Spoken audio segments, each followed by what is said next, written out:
CBS News has been investigating troubling evidence of drug use and criminality within the ranks of the U.S. Navy SEALs. Catherine Herridge spoke to current and former SEALs who want to remain anonymous. Today, in part 2 of her investigation, we're hearing how some SEALs capitalized on the raid that killed Osama bin Laden 10 years ago this weekend. Catherine is with us now. What have you learned, Catherine? Well, Anne-Marie and Vlad, we spoke to more than a dozen people who are part of the SEAL community or work directly with the SEAL community. And what we heard was the same thing, that the vast majority of SEALs are trying to do the right thing and are serving with honor. But there is a select few that capitalized on the brand after the raid that killed the al-Qaeda leader. Killing Osama bin Laden 10 years ago was celebrated in the streets. The operation by SEAL Team 6 also brought a kind of celebrity that was at odds with the tradition of being a quiet professional. They should never have said Navy SEALs did this. Eric Deming spent nearly 20 years as a SEAL and did tours in Iraq and Afghanistan. I hate being in this chair talking to you right now, and I don't know if this is going to help, but at least it'll expose the problem. And I'm hoping this encourages good SEALs to start saying enough is enough. We became a brand. These SEALs, including retired and active duty, agreed to speak with CBS News on the condition their voices were changed and identities concealed. If we had never known the SEALs took out Osama bin Laden, you believe the SEAL community would be in a better place today? Yes. Yes.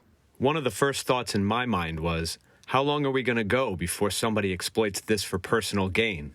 And we didn't have to wait long. We've just crossed the border, now entering Pakistan. Hollywood told the story of the raid in the film Zero Dark 30. And CBS has aired 4 seasons of its own primetime series, SEAL Team. Online, former SEALs monetized their newfound fame. Take a look at these autograph photos that we bought online. Why are you shaking your head? I don't want to touch it. This is not okay. No, it's not okay. What about the quiet professional does that encompass? None of it. Members of SEAL Team 6 were disciplined for serving as paid consultants to a video game company. What's the problem?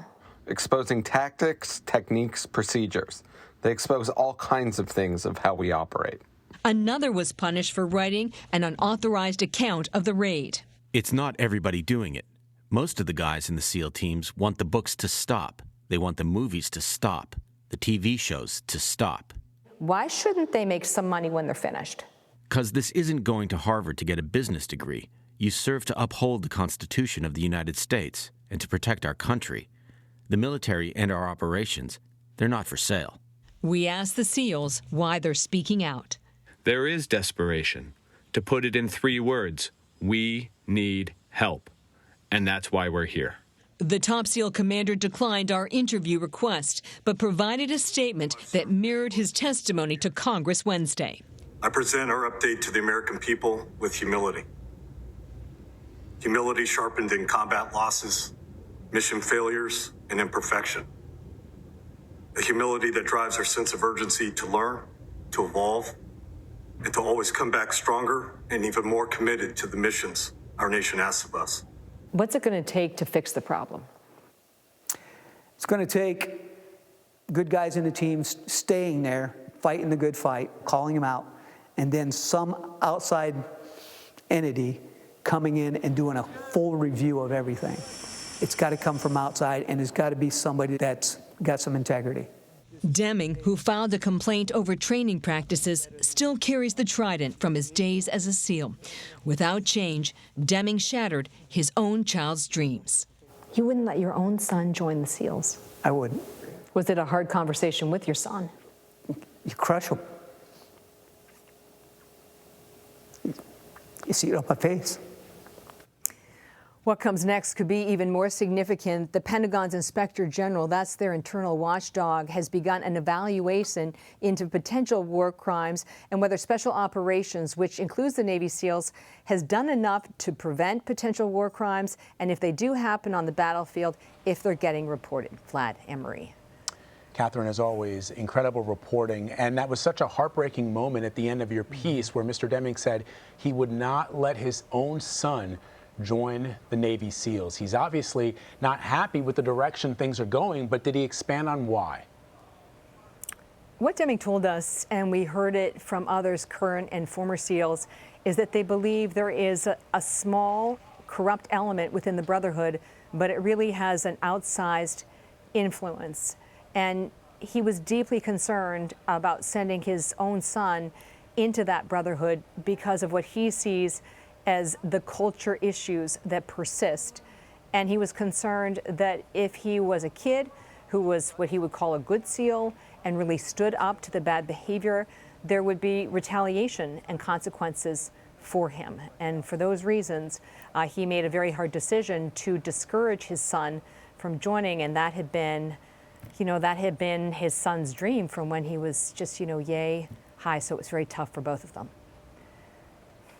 We heard that one SEAL in your story say, "We need help." Can you tell us about the conversations leading up to these interviews? And was there, a particular moment that moved the SEALs to come forward? First and foremost, I would say that the people who came forward to us are doing this from, in my view, sort of a very good place. They're doing it because they care about this Brotherhood, and they've dedicated their professional lives to this concept of good order and discipline and defense of the United States and the Constitution. And they feel, or they said to us, it took a wrong turn a little bit towards the end of the first decade, around 2008, 2009, but then that almost spiraled out of control after the raid that killed Osama bin Laden in 2011. It was like the raid and the celebrity that came with it poured gasoline on the fire. And for this select group of SEALs, some of them became sort of this feeling of being untouchable, and that exacerbated the bad behavior. And what we found in our investigation, again, not every SEAL is a bad SEAL. We're not saying that, and we didn't conclude that. But we found this corrupt element where there is criminality, where there is drug use, and where, in some cases, there's also the theft of government funds for their operations when they're downrange, and a sense, at least among the people we spoke to, that there wasn't sufficient accountability, which is why they decided to come to CBS News.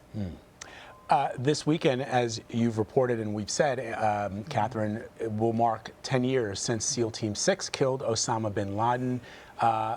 I had the opportunity to interview Robert O'Neill, who claims that he was the sole SEAL who actually pulled the trigger that killed Osama bin Laden. We're going to stream your extended conversation with some current and former SEALs tomorrow right here on CBSN. I don't know if he's part of that conversation, but what can we expect?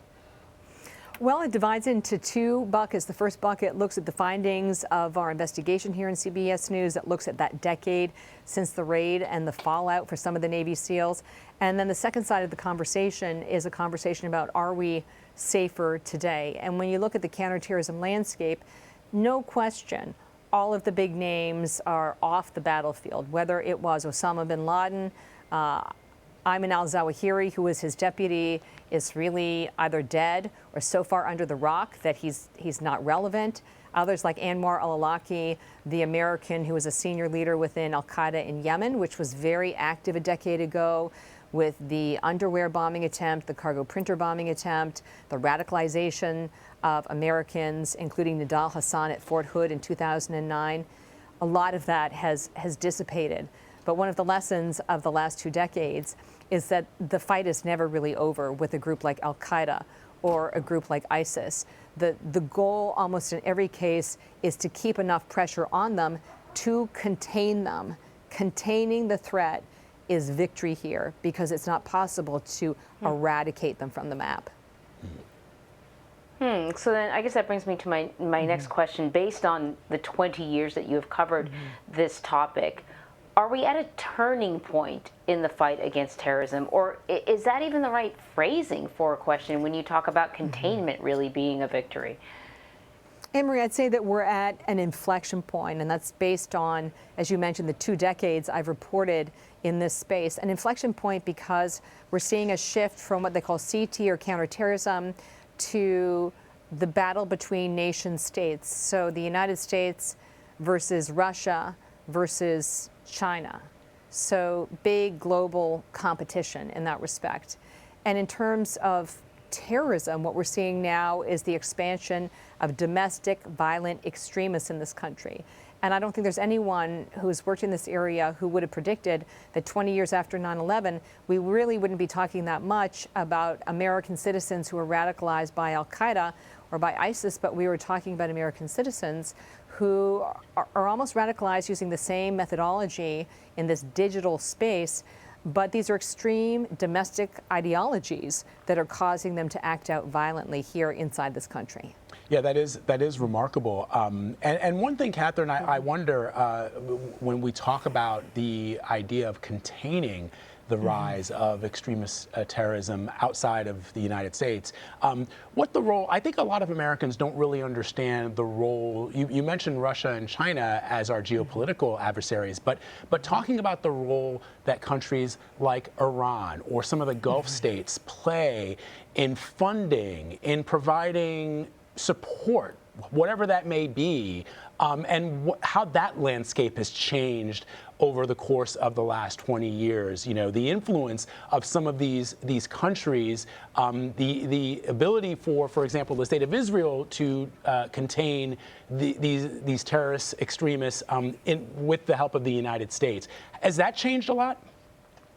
Well, the whole dynamic has really changed. It's such a big topic, Vlad, but what I would say as a very important point is that when people think about special operations or special forces, they often think about this kinetic piece, which is the kicking down the doors and taking out the bad guys. But this is, in fact, really such a small fraction of what these people do. What they often are doing is they're going out to places across the Gulf, Afghanistan, Pakistan, Europe, and they're building relationships with nations through the military. And in many cases, they're working with countries that just don't have the expertise that even is half of what we have in the United States, and they help train these domestic forces. And one of the reasons this is so important is that what they call the mill-to-mill relationships, these military relationships, are far more long-lasting than political relationships because we're constantly changing over with new teams pretty much every 4 years, but the mill-to-mill relationships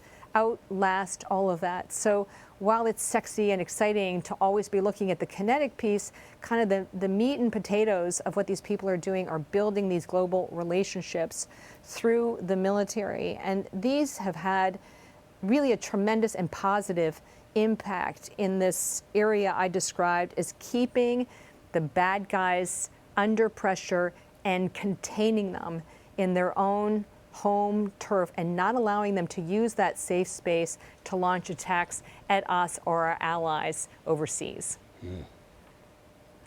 So, Catherine, we ran the first part of your investigation yesterday where the Navy SEALs talked about drug use, crimes within the organization. I know you have a statement from the SEAL commander in both of your pieces, but I'm wondering, you know, I think it's safe to presume that these Navy SEALs, you know, brought their complaints to the powers that be internally before they felt the need to come to CBS News.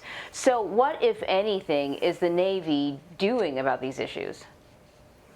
Well, the Navy gave us a statement, but it did not directly address our questions as to how they were getting their arms around these issues of drug abuse, excessive drinking, theft, the manslaughter of a Green Beret, and the response. You can see it there, a highly reliable team, humble in triumph and fully accountable in failure, a humility that drives our sense of urgency to learn, to evolve, and to come back stronger. That communicates that they are trying to do better, but it didn't get into the nuts and bolts of what is the ground truth on that. What are they doing, and are they seeing the kind of positive effect that they are striving for?